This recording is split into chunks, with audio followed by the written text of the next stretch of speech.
Bitcoin Matters. On November 14th, 2018, Christine Lagarde, the managing director of the International Monetary Fund, gave a speech entitled Winds of Change, the Case for New Digital Currency, at the Singapore FinTech Festival. We'll analyze several of her key points and discuss some of the implications of a central bank digital currency.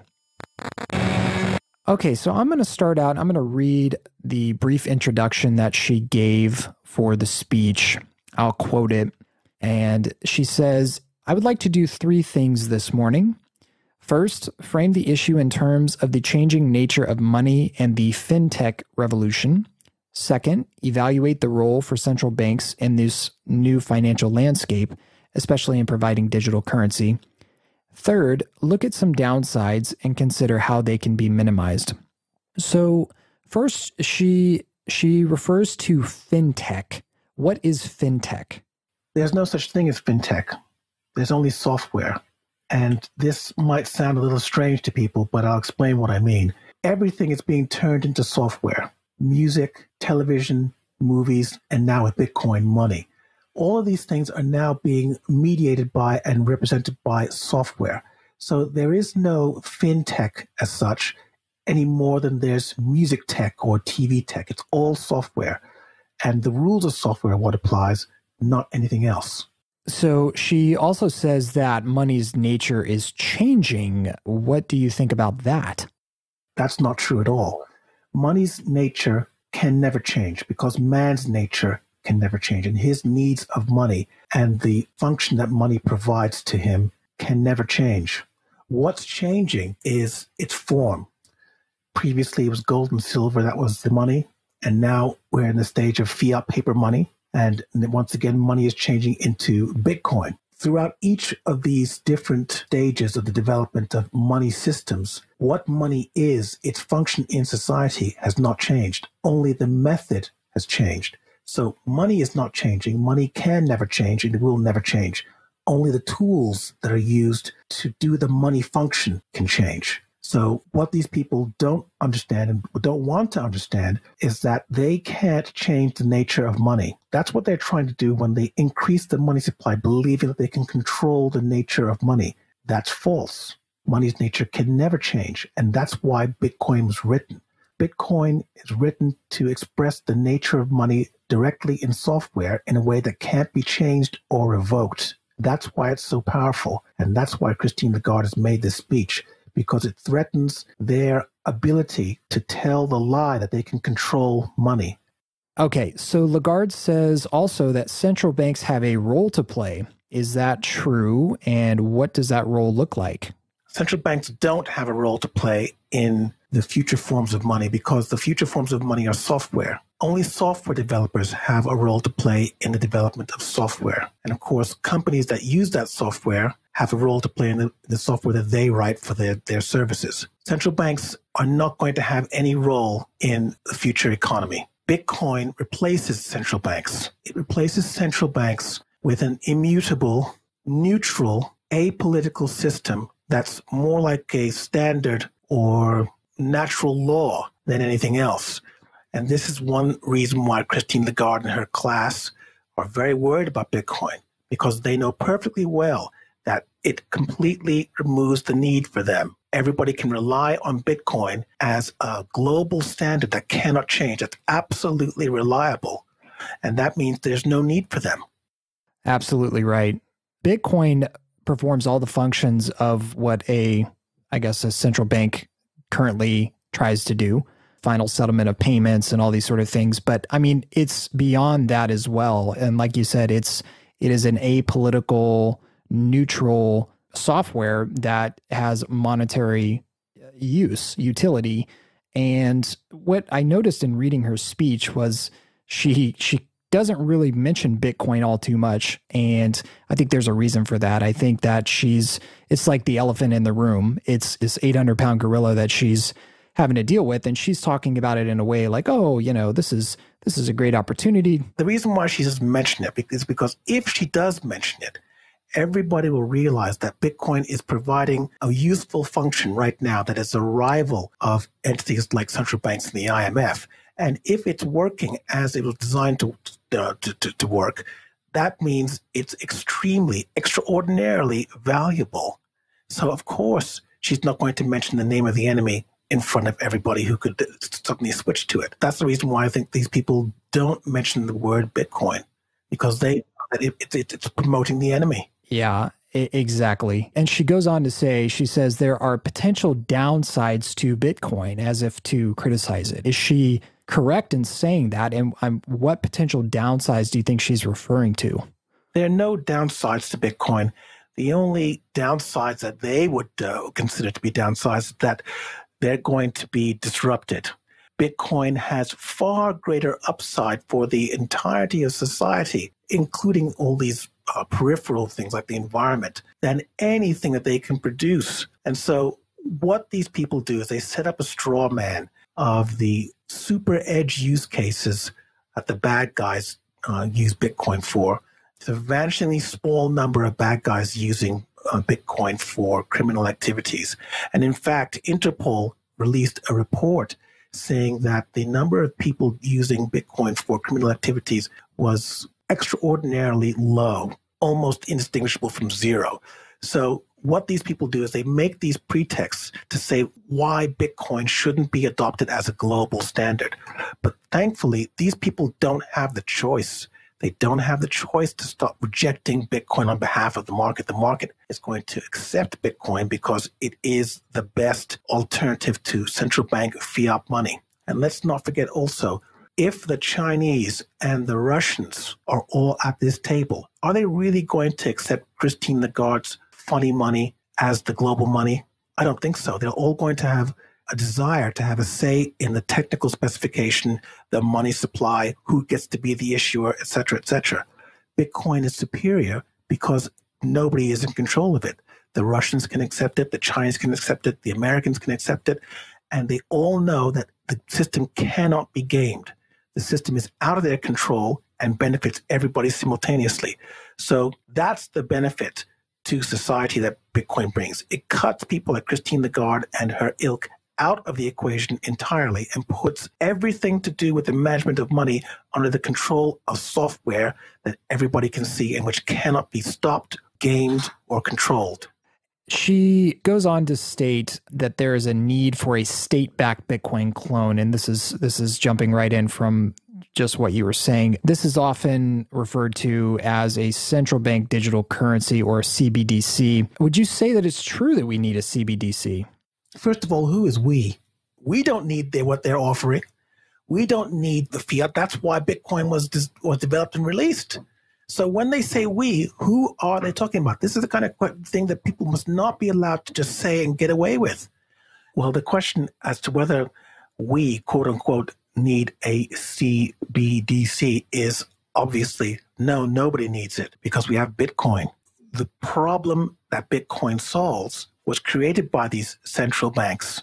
Whether these central banks issue a digital currency on a blockchain or on a database or in fiat paper money, it's the same problem. It's a Keynesian money system that defrauds people, steals money from them as it's being stored in their bank accounts.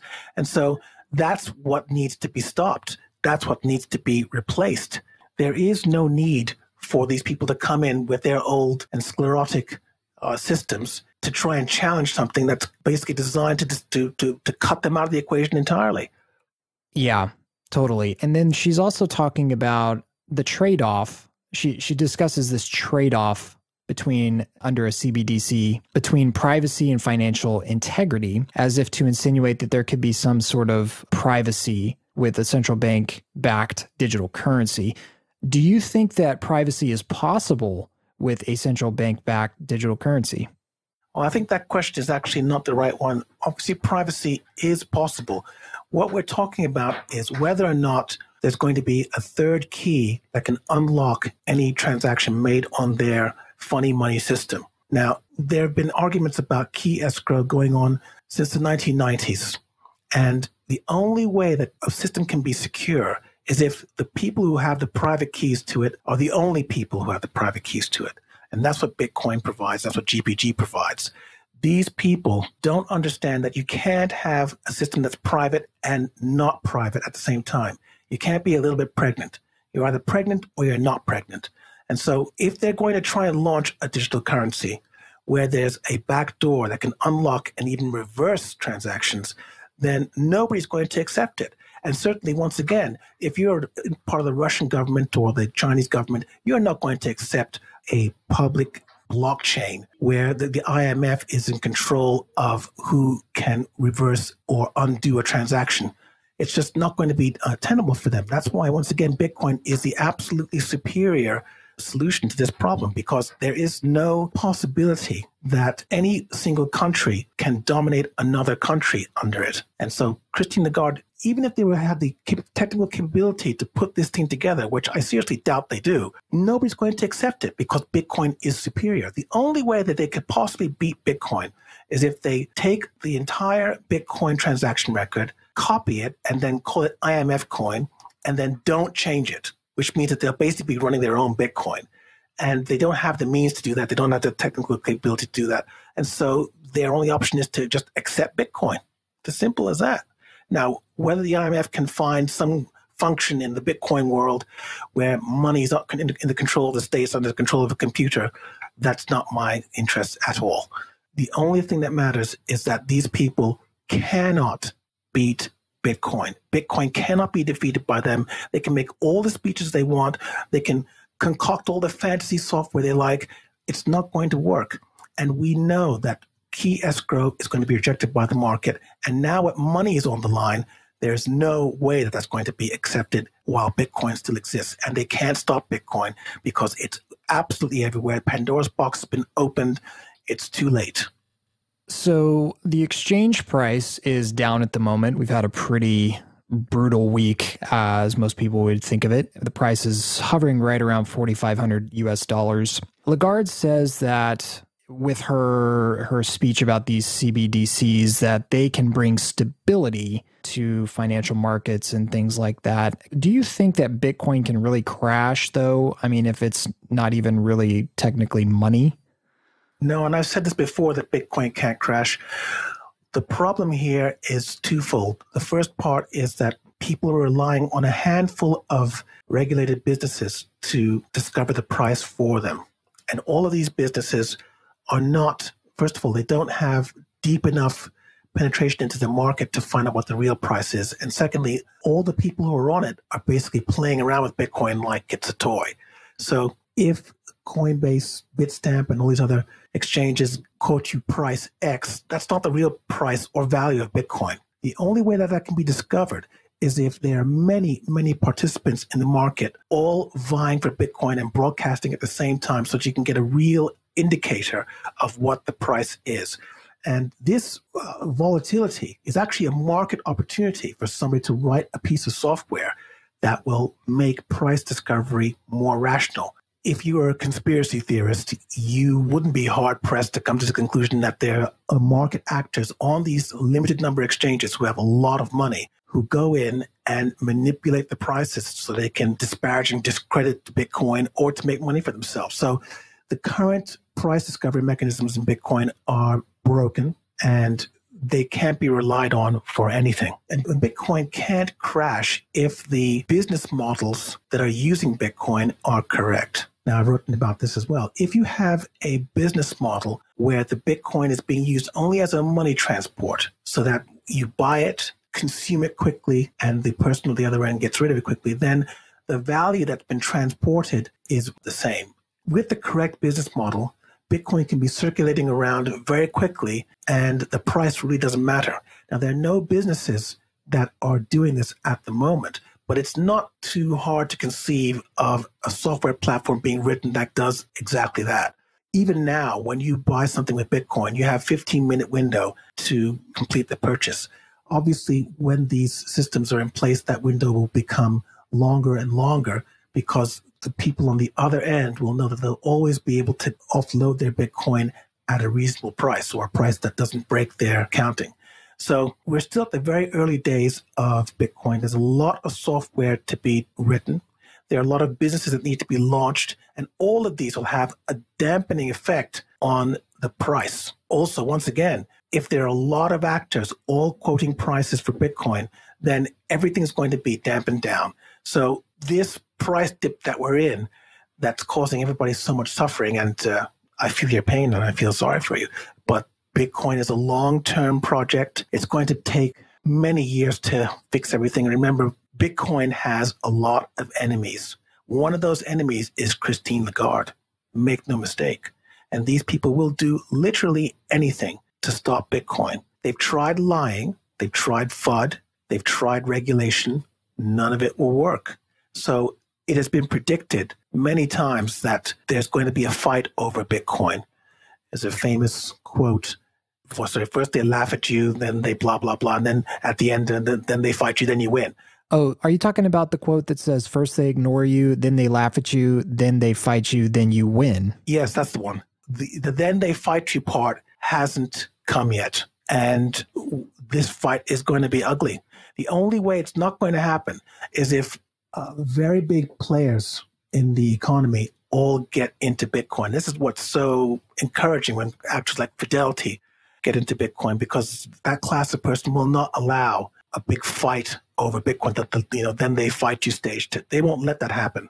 So it's very important that these people get on board with Bitcoin, become peers on the network, and then the Christine Lagarde will think about it slightly differently, because it'll be her colleagues who are in Bitcoin. And if she starts to say things that are harming their investments and harming the companies that they're shareholders in that mediate with Bitcoin, they're going to tell you, say, hello, Christine, don't talk like that. And this is what needs to happen. And the longer Bitcoin runs, the more likely that's going to happen. And the less likely it is that we're going to have a big fight over Bitcoin. Nobody wants that. It's wasteful and stupid. So speeches like this are very interesting because it shows how bad the thinking of this class is. It shows that they don't have any real concrete plans at the moment. They're just talking. And we know that they don't have the means in terms of software to be able to pull anything off. So even if they were to try and do something, it's a minimum 10 years away. Internet time and software development time runs much faster than normie time. So in the next 10 years, you can expect Bitcoin to essentially be everywhere. And it will be far too late for them to come with an altcoin or a central bank coin to unseat Bitcoin. That's simply not going to happen in 10 years.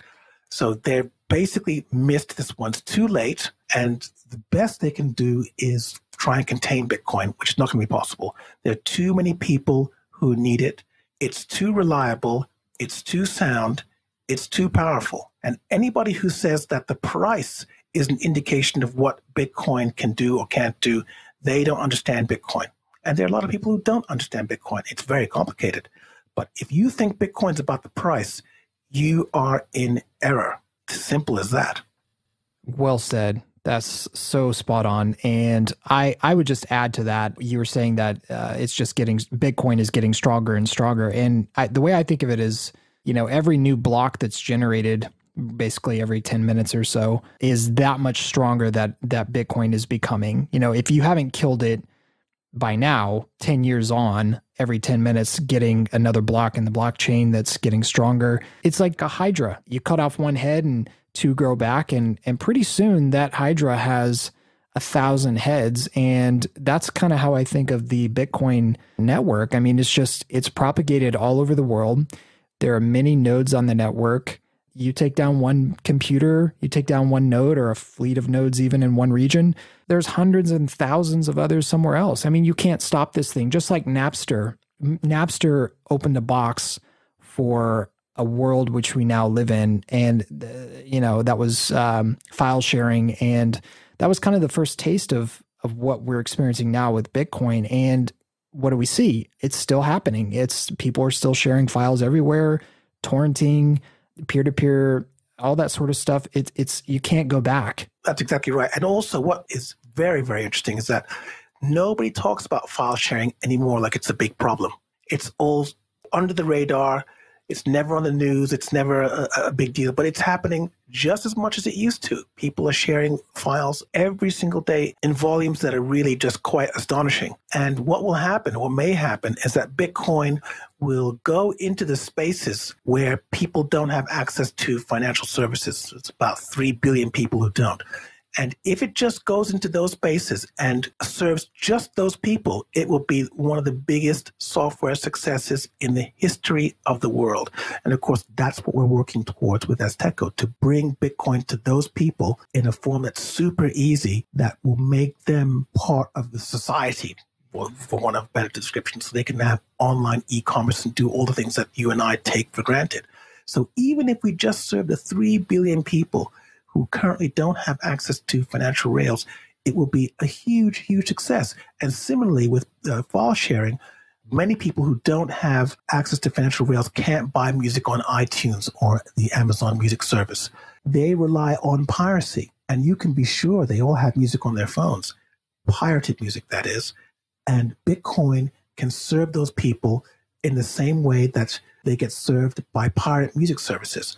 Now, of course, once these people get onto Bitcoin and Amazon and Apple start taking Bitcoin, then they'll be able to pay for their music and they won't be pirating music anymore. But this is the kind of thinking that we need to be doing as a routine. And this is what Christine Lagarde and her ilk cannot do. They don't seem to understand that they had the whole of the 20th century to solve the problem of the unbanked people, and they basically ignored it. Now Bitcoin is here to solve that problem. All these people are going to be brought into e-commerce. What we absolutely will not accept is them coming in, damaging or curtailing or stopping Bitcoin and leaving those people in the lurch. That's just not going to happen. Nope. And even if, let's say in the first world countries like America and the UK, they put regulation in place, the authorities try to regulate Bitcoin. And let's say they say, well, you can't run Bitcoin software, or you can't have a Bitcoin wallet on your phone, or whatever they try to do to stop it. That is not going to stop what is happening in the third world, where the unbanked have not been reached. And, like you said, 3 billion human beings who are not under that umbrella of the IMF and who are essentially these unbanked people, they're going to be the ones who are adapting Bitcoin. And we see that in places like Venezuela and these countries where, like Iran too, where they have these governments in place that are trying to crack down on what they're doing. And these people are picking up Bitcoin and using it for their daily life. And that's how this is going to change the world. That's exactly right. You don't have to go as far as Venezuela to find people who are unbanked. In the UK, there are 1 million people who don't have access to banking. 1 million. In Mexico, there's 60 million. So just imagine you run a service that serves 1 million people. That's a lot of business. That's a lot of people helped. And all those people we put on the rails so that they can do e-commerce just like you and I do e-commerce. So this is the problem that the Christine Lagarde of this world have ignored. It's the problem that Bitcoin solves, as well as other problems to do with the form and function of money. And without the imagination and without the ability to empathize with other people and their conditions, you can't really understand the benefits that Bitcoin will bring to the world. And fortunately, there are enough people who can empathize with other people and who are willing to do the hard work of bringing these services and writing this software, making it available to the public so that these problems get solved. Thank you for tuning in to Bitcoin Matters. If you enjoyed this episode, please give us a thumbs up on YouTube or a review in the iTunes store. To learn more about Bitcoin Matters, please visit us at bitcoinmatterspodcast.com.